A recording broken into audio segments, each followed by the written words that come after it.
Welcome to GoPowerCat.com's Friday Walkthrough, sponsored by Riverbank Brewing. Now, let's head into the studio.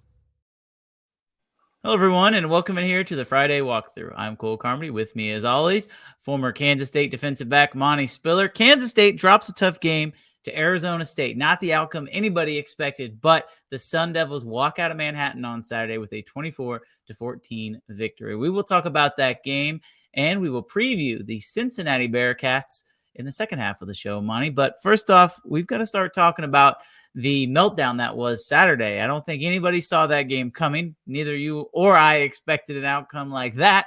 So what went wrong for Kansas State? What didn't go wrong?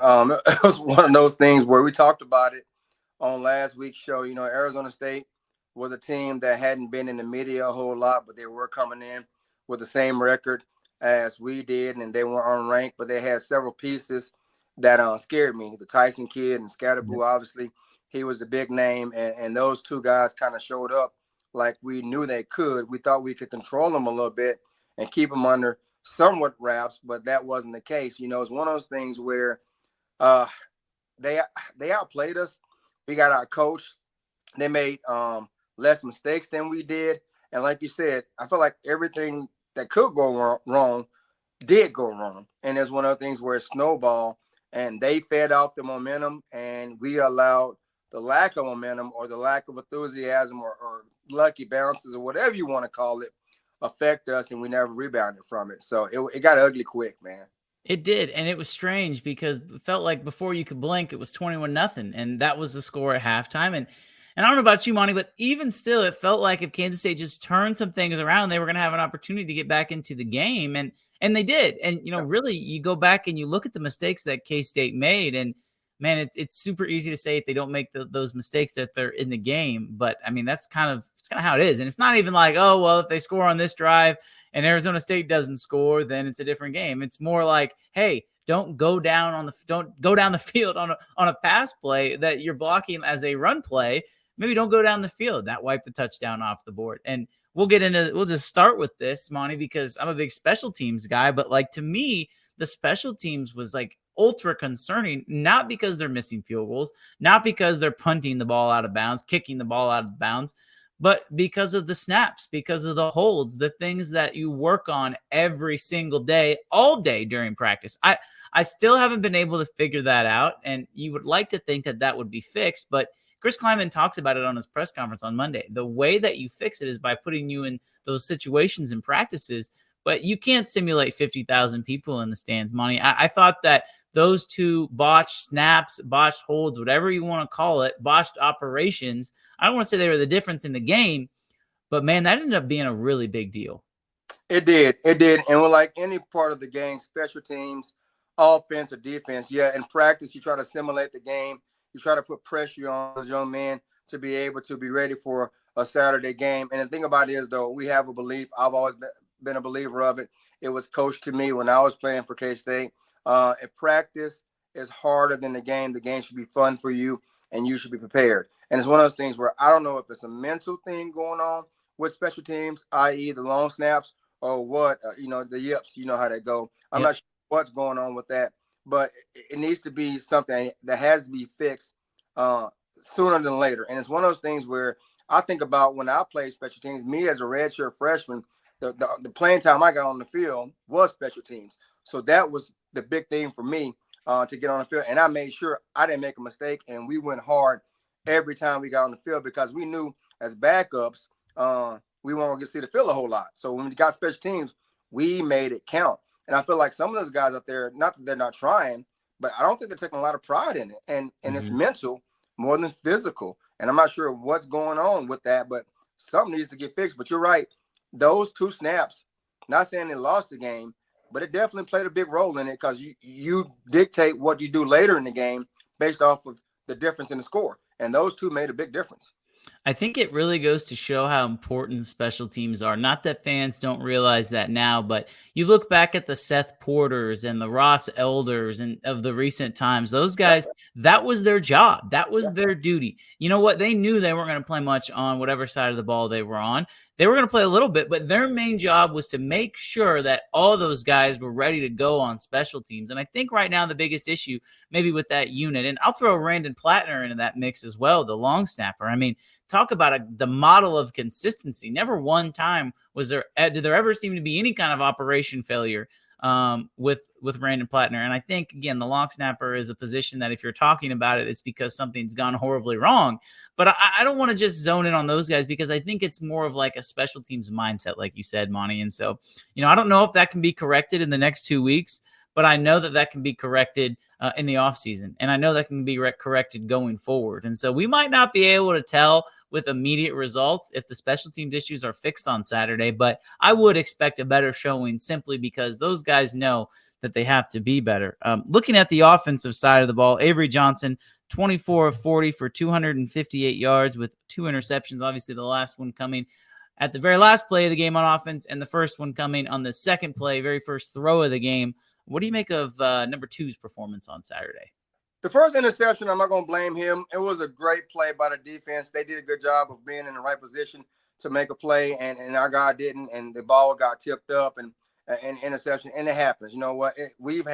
Our defense has benefited from a guy making a break on the ball, the ball go in the air, and it is what it is. The second interception, that's all on him. The guy's wide open in the end zone. I'm not sure exactly what he saw, if his feet one set or what, or his mechanics, but you got to make that throw. He's wide open in the end zone. Not saying we win the game, but that puts us in a position to potentially get an onside kick and make a field goal to tie it up to potentially go into overtime. But those are the plays that great players and even good players make without having that issue. So I'm not sure if it's mechanics. I'm not sure if it's confidence, what's going on, but you can't make that type of play, especially in that point of the game where we have opportunity to potentially get an onside kick after we score and get a field goal to tie it up. I don't know mentally if it's something going on. I don't know if it's a domino effect. I know Coach Kleiman has alluded to personal things going on with his family, and I'm not going to dig into that because it's not for my job to do. But, you can tell that there's something not right with the team as a whole, not just offense and defense, special team as a whole, collectively. Something needs to change. And hopefully this week is week. And I feel like we've been saying that for the last 3 weeks, and it hasn't. And it actually has gotten worse. And I know a lot of people are upset. A lot of people are frustrated, which rightfully so they should be. I don't know. I don't have an answer to it. That's why we're talking and not at the Veneer Complex right now. I mean, it's such a fine line because you don't, as a coach, want to emphasize, hey, this game is so important. We've got to win this game, because that's the reality of the situation for K-State. Was if they wanted to have any chance at the Big 12 title, they needed to win that game on Saturday. Now, is it still technically possible for them to make the Big 12 championship? Sure. A lot of things have to go their way, and I definitely wouldn't recommend putting money on it because that just might be a donation to whatever gambling sports book you subscribe to. However, with K-State, it kind of feels like right now, and not just Avery, who we were talking about in the beginning, but it kind of just feels like, to put it into baseball terminology, they're just gripping the bat too hard, trying to get a hit. And, that can be a problem because it's counterintuitive. You want to get a hit so bad that you just lose all of your mechanics. You want to get a hit so bad, you lose your mental thought process. And it kind of feels like K-State wants to win so bad that they just lose all of their, mental capabilities when they step out onto the field. And Connor Riley talked about it on Thursday when he met with the media, was like, you know what? It was just simple execution and not IDing correct blockers. And that, to me, Monty, is just literally, okay, you know who you're supposed to block, but you don't see it because you're thinking 2 steps ahead instead of just seeing and reacting and playing loose. It just they played so uptight on Saturday, and then when they got behind 24-0, it was like, screw it, they got nothing to lose, and they just went out there and started playing their game and ultimately had some success. Yeah, you're right. And then once during the game, I'm with you on that. Go back to basics, man. A lot of times, kids and coaches overthink it. You know what I mean? And the part that's frustrating for me is I know Coach Kleiman and this staff is capable of winning games. They're winners. 2 years ago, a year ago, 2 years ago, we were Big 12 champs. They're winners. They know how to win. So it's not a question of do we know how to win. There are different pieces in place. The OC, different quarterback that's a starter, different guys, an O-line for the most part. But the culture is there. We talked about it. And right now the culture is not showing. It's there. I know they have it in them. But I think that's what people get so upset about because they know we have the capability to be successful, but we're not doing it. Go back to basics. Play loose. And one thing I don't know, but my question is, why don't we go up tempo on offense? We have the athletes to do it. If you notice when we up tempo, and we allowed Arizona State to adjust to everything we did. We'll come out in the formation. We took forever to get the ball snapped. We're looking at the sideline. They make adjustments, and we don't. When we went fast, that didn't give them a chance to make adjustments, to run guys in and out, and we had success. Why can't we make the hurry-up offense a staple of our scheme? A lot of teams do it. If we're not having success, go hurry up. Then we can implement the run game a little bit more. I'm not a coach there, but that's just my observation. And it sure feels like we're kind of headed that way, Monty, because after the game, Avery Johnson talked about it. He's like, man, he goes, we had success when we were doing some up-tempo stuff. And, I think what's so nice about being able to do that is if you have a big play through the air and you run up to the ball, you know what? Then you can run inside zone. Because that's how you catch the defense off guard. They're on their heels. They're feeling like, oh, they just beat us through the air. Here it comes again. Well, that's when you start to attack through the inside zone. And I think, think back to the days of Texas Tech and the air raid under Mike Leach. They would throw the ball a ton. But guess what? When they ran the ball, they would get 6-7 yards because the defense was just expecting the pass. And I'm not expecting Kansas State to go no huddle every single drive. That's just kind of not how they've installed their offense right now. But should they do it on specific drives? Absolutely, because I do think it would seriously help this offense. It would seriously help Avery. It eliminates the thinking, get up to the ball, get up to the ball and snap it. Right. You know what? If they have time to adjust, then they're going to adjust. And Monty, look at the end of the game. Arizona State knew a loophole in the NCAA rulebook, by the way, where it says that the ball's thrown to your sideline, no matter what, the defense can sub. And so it took forever for K-State to snap the ball because Arizona State was constantly running back onto the field. And it gave them time to adjust to what K-State was doing on offense. And so I think if you do that, it kind of eliminates that and become the aggressor, offense and defense. K-State needs to come out on Saturday and become the aggressor because they were the defender on Saturday against Arizona State. You're absolutely correct. From the jump, we got behind, they got up. The first interception, momentum swung. They took advantage of it, and you could tell we were behind the 8 ball from the beginning. And you made a great point about the loophole. And that's just knowing the rules. Not saying our coaches don't know the rule, but that's just being prepared. It makes me think about, I remember when I was a player, Coach Snyder would be so meticulous about little things, and he would go over it. And as a player, it would irk me so much because I'm like, this is taking forever to be prepared. But come Saturdays, when it paid off, I would be like, that man knows what he's doing, and we're winning because of it. And as I became a more mature player, I appreciated the preparation that he put in and the hours our coaches put in to prepare us for Saturday, and we were successful because of it. And Arizona State is going to be successful because of it. I'm not saying K-State doesn't do that now, but it's not showing. And difference. I agree. And, another note to come out of that game, Dylan Edwards came out of that game in the first half, looked to be like an ankle or a hamstring injury. Keegan Johnson injured his hamstring during warmups, didn't play. We got to see some other guys. Dante Cephas had his best game as a Wildcat, was the leading receiver, 4 catches, 56 yards. But we also saw Trey Spivey. And to me, that was the highlight of the game offensively, was to see that young man go out there and ball, because I've been banging on the door for Trey Spivey to just kick through it. And sure enough, he announced his presence with authority. It would shock me, Monty. It would absolutely shock me if he isn't starting on Saturday.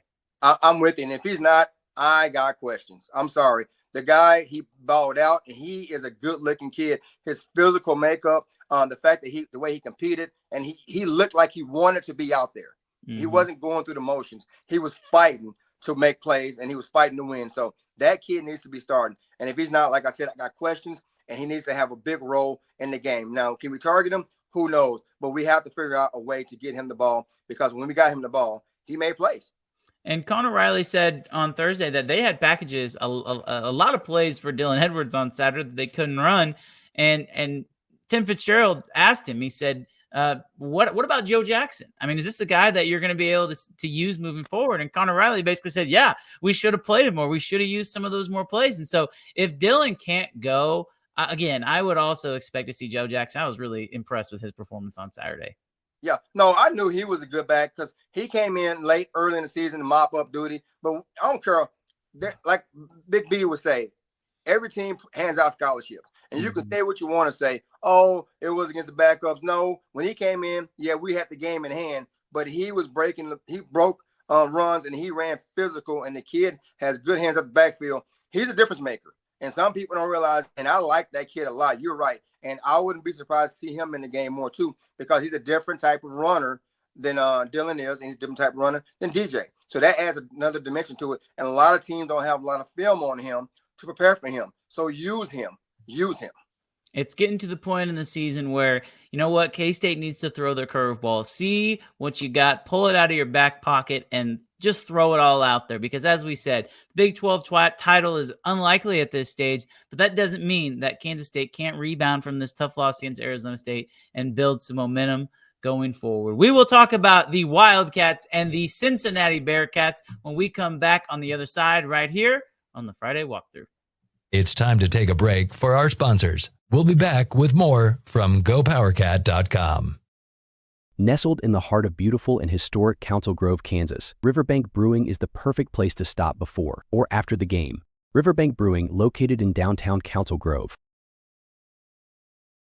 Now let's head back to the show for more K-State sports coverage from GoPowerCat.com. Welcome back in here to the Friday Walkthrough. Cole Carmody with Monty Spiller. As always, shout out to Riverbank Brewing for sponsoring this episode and every episode of the Friday Walkthrough. Make sure you stop on in to Council Grove to see our friends at Riverbank before the game on Saturday. Kansas State welcomes in the Cincinnati Bearcats. K-State comes in 7-3 overall, 4-3 in the conference. Not ranked this week after they drop out of the rankings after the loss against the Arizona State Sun Devils. Cincinnati comes into the game at 5-5, 3-4 in conference. The game is on ESPN2, 7 o'clock at Bill Snyder Family Stadium. The Wildcats into the game as an 8-point favorite, according to Vegas money. The Cincinnati team is interesting because honestly, you look at them, money, and if I'm going to compare anyone to this team that K-State's already played, they remind me of Houston because I feel like this team can either be really good or they could be not very good at all. You're absolutely correct. But one difference is their quarterback is leaps and bounds ahead of Houston's quarterback. Yes. And I watched them play against Iowa State, and Cincinnati had that game in point where they could have won it, probably should have won it. And they scare me, and it's one of those things right now, the way the state of K-State football is, and Cincinnati are being road warriors right now. They went up to Ames and battle, and like I said, should have won that game. And I feel like they're going to come in confident, knowing that we're on a 2-game skid, hoping to build on what they can for next year as well. And they're a well-coached team. They got a lot of pieces that came in together. They're transfers, kind of like everybody else has in the Big 12. But they're a good team, and it's one of those things where at the beginning of the season, I would have said, yeah, that should be a win for us. At this point, I'm concerned. It's going to be one of those games where somebody has to win because Cincinnati comes into the game having lost 3 in a row. You mentioned it, played Iowa State tough last weekend, dropped the game 34-17. The game previously, had a great chance to beat West Virginia, ended up losing that game by 7, and then hung with Colorado and Boulder the week before. And so it's kind of been the story of the season for Cincinnati. They have a loss to Texas Tech on the road that was close, lost that game by 3. They lost to Pittsburgh by 1. And so this is a team that's been competitive in pretty much every single game. To me, I look at this team, money, and I wonder how much do they have left in the tank, because all of these close losses can be extremely deflating. And so you look at it one of two ways. Either they're going to be down, they feel like, woe is me, which honestly, maybe K-State comes out and feels like that, or they feel like, you know what, we're bound to get one. And so you're right. This is a scary matchup because this team's fighting for bowl eligibility. Like I said, 5-5, they play K-State, and then they finish the season at home against TCU. I mean, they're not in contention for a Big 12 championship, but this is probably right about where people thought this team was going to be, if not a little bit better. So you take the 3-game skid out, and this team was having a really solid season. It's going to be a good game. come Saturday night. No, you took the words out of my mouth. They are competing. They're competing for potential bowl slot. And a lot of people with the 12-team playoff system, a lot of people have forgot about the bowl games. And I'm gonna have to agree. The bowl games are not as attractive as they have been in years past. You can say they are, they're not. And one thing for our conference and for UCF is the bowl game is an opportunity to practice more, opportunity for recruits to see what you're dealing with, an opportunity to get money for their university and for the conference. So if you get in the bowl game, that's a win-win for you, UCF, to top off their season. So they're going to compete. And I think, like I said before, they're not a premier team out of the state of Florida, but they compete. And they got a lot of Florida kids on their roster. I'm sorry, Florida, out of Cincinnati, but they got a lot of kids out of Cincinnati in their roster, and they're going to compete. And they have a swag about them. If you watch them, they have fun. Even though they've been losing, when they're playing well, they have fun. And that's something that I haven't seen from us. We're not having fun. And they fly around. Even when they were down to Iowa State, they still were competing, getting up, high-fiving, up-tempo, finding a way to compete. So this team, I don't think they're going to lay down. I hope they do for our sake, but I don't think they're going to lay down, to be honest with you. And it's kind of funny. Florida, very good high school football. But Ohio, Monty, Ohio might have some of the best high school football in the entire country. One of the best states for high school football. And Cincinnati, I think, is still kind of trying to adjust to the Big 12. But they have some guys. And, you mentioned the quarterback, Brendan Sorsby. This guy is the definition of a passer. Yep. He is not the kind of runner that Sam Leavitt was, although Sam Leavitt did more with his arm against K-State than his legs. But this is a guy who's thrown for over 2,400 yards. He's thrown 16 touchdowns, only 5 picks. He's taken 4 sacks, but he's got 2 weapons here in Xavier Henderson, 52 catches for 632 yards, and the tight end, something K-State really hasn't really been challenged much with this year. Joe Royer, he's only 3 catches away from breaking Travis Kelce's single season reception record at Cincinnati. So talk about being in good company. I think the Cincinnati team is going to be able to, I don't want to say throw the ball down the field. That's kind of something they've struggled with. But, their goal is to get into third and manageable. And one thing we've noticed, K-State's defense has struggled to get off the field. You're right. And it's one of those things where we have, I don't know if it's just, I feel like one guy makes a mistake in different position every time. We can be good on first and second down and then third down if it's a lucky call by the offense, or we just make a bad play, but they find the weak link on the defense and keep plays alive and keep drives alive. And we've been successful to that for the last 2 or 3 weeks, and it's hurt us. And like I said, Cincinnati is good on third down, and people don't realize too, they have a good running game.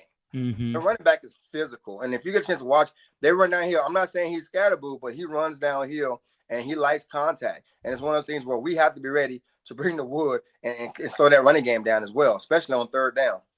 And it's funny you say that. Corey Kiner, he is the main back. He averages 5.4 yards a carry with 900 yards and only 3 touchdowns. So kind of similar to DJ Giddens. He's not necessarily going to finish off the drive, but he's put the Bearcats in position. Actually, the second running back has twice as many touchdowns as him, which should just tell you how often he's on the field, is because by the time the drive's over, he's gassed. Corey Kiner is a really good running back. And again, I think this offense is solid. The one thing about this Cincinnati team, I think that can be exposed is their defense. And their defense has struggled at times. Dante Corleone, they call him the Godfather. He's probably the best defensive tackle in the Big 12. He's been one of the better players on that 3-3-5 defense. But this Cincinnati defense, I think there are some holes there. You just go back and you look, 34 points against Iowa State, 31 against West Virginia. Now, granted, 2 non-offensive touchdowns in that game, 34 points to Colorado. And then in their loss against Texas Tech, they gave up 44. In their wins, wouldn't you know it, their defense shows up. But in their losses, there's some holes there, Monty. And I feel like if K-State can get off to a good start and put some points up on the board early, we're going to have a pretty good indication of how this game's going to go. No, you're right. And I feel like on repeat, K-State we have the pressure on us, Yeah, we have a lot to play for still. Some wacky things could happen where we could backdoor our way into the Big 12 championship. That would happen, great. But right now we got to worry about winning because we need to do our part and let the rest handle itself. But our offense needs to find a purpose. I don't know what our offensive identity is right now. I couldn't tell you. Early in the season, we were a running team. We dictated the game. We moved people around. We got the run game going. Then we were able to pass. As of late, our run game has been non-existent. We try to run up the middle. We can't. We try to get the edge. We can't. We try to pass the ball. We get intercepted. So we need to figure out what our identity is and dictate that and impose our will on Cincinnati. And like you said, if we get that going early, whatever it may be, run game or passing game, we can get it going. I like the way our potential could look for the game right now. But if we don't, it's a toss-up. It is. I agree. I think offensively, where it starts for K-State is running the ball. And that's going to be something that I think fans might get frustrated with. There's a difference between being stubborn and sticking with something. And I feel like sometimes the play calling can be stubborn because, we're 1 block away. We're 1 block away. If we just block this guy, then it's out of the gate. And it's like, yeah, you're right. But the defense is trying to make a stop too. And so all it takes is one guy to blow up that play and it doesn't work. And so I think that, if you come out and you establish the run and you're getting 3, 4, 5 yards a pop, that's where K-State wants to live. Recently, we say the running game hasn't been as successful, and I agree. They've been relying on like the big runs, right? And so once every 2 or 3 drives, DJ Giddens is going to break off a 35-yard run. I think that's fine, but Monty, I would almost rather have those 4 or 5 yards of pop runs because eventually, you know what? You're going to break a 15-yard run, and then you're going to break a 10-yard run, and that just crushes a defense's spirit. It does. And defense to give up a big run every now and again. So if I'm a defense guy and I'm stopping the offense 4, 5, 6 times, he breaks one on me, so what? Reset, stop him 4 more times. Force him into a field goal. And when you force them into a field goal and they can't get the ball snapped and they bobble it, that's a win for the defense. So they don't care about the long run because they're not scoring touchdowns. Now, when you're killing them on 4 yards here, 5 yards there, as a defensive coach, defensive coordinator, you make adjustments. How do you stop that? And at that point, when you do adjust to stop the run, that's when you go over the top and get a pass or try to get a pass with a tight end or with a receiver or even a running back out the backfield. The wheel route for K-State has been deadly all year, no matter who it is. Joe Jackson or DJ Giddens or even Dylan, no matter who it is, it's there. But you got to set that up to allow that to happen. But you're correct. You have to be strategic about what you do and not stubborn because they were putting 8 men on the box talking about Arizona State, and we still tried to run in the middle. I don't care how good your running back is, it's not going to happen. So here's my prediction for this game. I don't think Cincinnati is going to. I don't think they're gonna stack the box. I really don't. I know it's been working for some other teams, and this is a copycat league, and I get that. But I think Cincinnati realizes that K-State might be understanding of, okay, now all these teams have loaded the box against us. How are we going to adjust to that? So while K-State might expect Cincinnati to load the box, I think there's a very good chance Cincinnati might come out and say, all right, we're going to be willing to play 6 guys in the box. And if you get some runs on us, that's fine. But I really, if I'm a Cincinnati coach, I really try and target Kansas State and try and have that bend but don't break mentality on defense, because if you force them into a field goal, man, that is far from a sure thing. And while you never want to give up points, I think as a Cincinnati coach, man, if you're willing to have the kicker trot out there, no matter what happens, that is a win. And so I think Cincinnati might try and not give up the big play and be willing to play a little bend but don't break defense, kind of what K-State typically likes to do, and just be ready for the unexpected, because who knows what can happen with this Kansas State special teams unit right now. You're right. And I think, and I'm going to go a little bit opposite of what you're thinking. I think Cincinnati is going to come out and bring pressure. I think they're going to try to see what happens and force us into the turnovers. They're going to look at a game film from the last 2 weeks and see that Avery is not willing to run the ball, or we're not allowing him to run the ball. So what's going to happen is when you put pressure on him, he's either going to throw it away or he's going to throw it into a situation where he shouldn't, and turnovers happen. I think they're going to try to be the aggressor early, and they might burn them, but they're going to take that risk, and it might work for their favor. But I think Cincinnati is going to come in knowing that it's senior day, senior night for our guys, knowing that we're desperate for a win also, and saying we're not going to let the guys get comfortable. We're going to heat them up. We're going to be pressure, and whatever happens, but we're not going to sit back and allow them to dictate the tempo. We're going to dictate it and see what happens. So hopefully K-State's ready for that. Hopefully we can get our tight ends involved, get the screen game going, get some motion where they blitz and throw into the blitz, and see what happens. But I'm thinking that's what Cincinnati's thinking. And just when everyone doubts K-State over the years, it seems like this team finds a way to bounce back. Was there some doubt after Houston? Absolutely. And they definitely didn't respond. But the doubt is at an all-time high right now. And you know what? I don't blame fans for doubting this group. I still think it's going to be a fairly good crowd. It is on senior night, but you know what? It's the Saturday of Thanksgiving break. And so there is going to be probably a less lively student section than there would be in the past. People are selling their tickets. I understand. But I think this is still going to be a game where K-State takes a lot of this stuff that they've been hearing personally. And you just hope that they take it the right way as opposed to the wrong way because, let it be known that they know that they're underperforming. The coaches know that they're underperforming and nobody wants to win.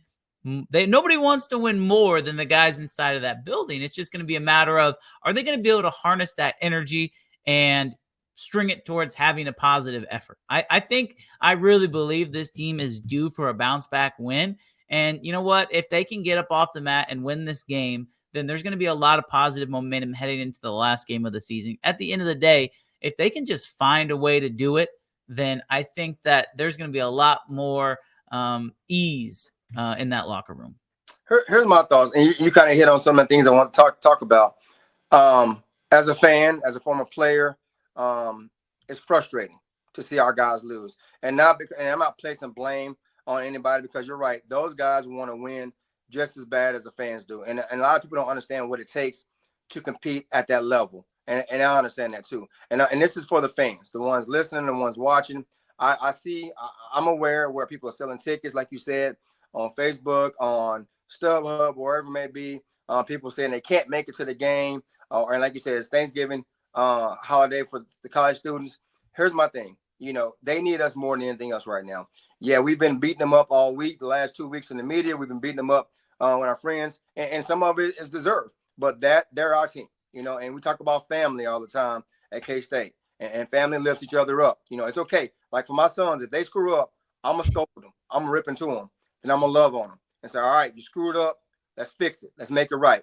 This is for the fans. Yeah, they've let us down the last couple of weeks. Was it intentional? Absolutely not. But do we like it? No, either. But they're still our team, and we can finish strong. So I'm telling you, as a player, former player, and as a fan, if you can get there and support the guys, and especially on senior night. And I don't care how we win. Field goal, 1 point, 2 point, a win is a win, and get back into that culture. But I feel like our guys will bounce back and get back on track, regardless of what happens at the end of the season. They're capable, and I think this is the game they get back on track. I do too, and that's a perfect segue into our picks, Monty. I will go first as we wrap up the show. Again, kind of what I've said. I feel like this team is going to find a way to get this win. And you know what? Is it nice that you're going up against a team that's lost 3 games in a row? It could be good and bad because as much as we want to talk about K-State being in this little rut, people in Cincinnati are talking about the exact same thing. Yep. And so somebody is going to find a way. And the fact that this game is at home, the fact that it's senior night, the fact that they have heard all this outside noise, this just seems like some senior is going to step up and make a big play. I think Brendan Mott and Austin Moore have 2 huge performances from those guys. Look for this defense to really show up. I think this defense is going to carry this team to a victory on Saturday. I think Avery Johnson is going to play one of his better games of the season. Again, this is a guy I've seen so many times. Is he being put in the best positions? He hasn't been. Has he executed? He hasn't. Not the last few weeks. But I think he understands that. And I've seen the kind of competitor this kid is. And I think he's going to have a really good game on Saturday. So I don't usually pick blowouts. And I don't know if this will necessarily classify as a blowout, Monty, but I'm going to take K-State to win. I'm going to take them to cover the 8 points. I'm going to take them to win 35-13. And I feel like this is going to be a all-around happy game in the Little Apple. I swear, we've been hanging out too long. I'm gonna give you my score first, and I'm gonna elaborate on it. My score I was gonna pick was 35-14. Not kidding you. That's crazy. So, and for you guys listening, Cole and I don't talk about this before. It's kind of off the top. So I was gonna pick 35-14. So we're on the same length. Mm-hmm. You're right. I think it's the game that we get it together. And I'm gonna say this to our players, guys, have fun, man. Enjoy it, because a lot of times I get it in today's culture with the NIL deals and the pressure of the playoffs and the conference games. I get it. It's pressure, but have fun. And when you have fun, compete. Let's go get a win, beat them Bearcats, and do it the Wildcat way. And I have no doubt that our Cats come out on top and get things back on track and right the ship. So we'll see. The Wildcats greater than sign the Bearcats. It'll be a fun game nonetheless. If you're making it out to Bill Snyder Family Stadium, make sure you bundle up. It's going to be a little chilly, but you know what? That's football in Kansas in November. Thanks so much, everyone, for watching. Enjoy the game on Saturday, wherever you may be. Hopefully it's at Bill Snyder Family Stadium, and we will talk to you next Friday. Thank you for watching the Friday Walkthrough, sponsored by Riverbank Brewing. This has been a GoPowerCat.com and Spirit Street production.